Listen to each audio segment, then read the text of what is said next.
এখনো রহস্যে ঘেরা বিডিআর বিদ্রোহ।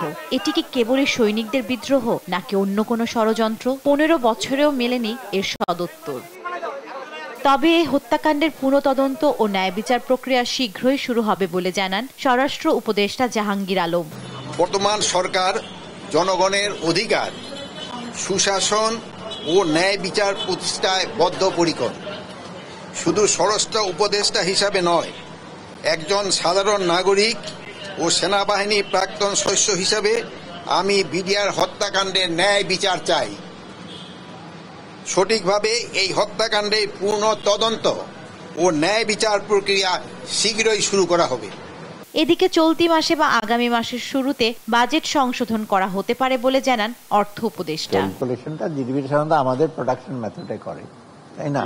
প্রোডাকশন মেথডে করে, বিভিন্ন সেক্টর 19টা সেক্টর করে।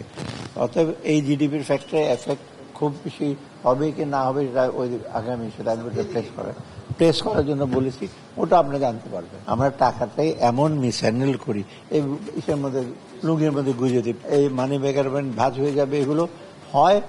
এগুলো আমরা চেষ্টা করেছি, আমার সময় থাকতে টাকাটা আরো ডিউরেবল করা যায় না। অতএব এটা যত তাদের রিপ্লেস করে।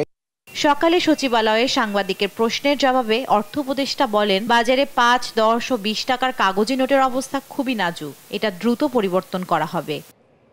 জান্নাতুল মোহনা, দেশ টিভি, ঢাকা।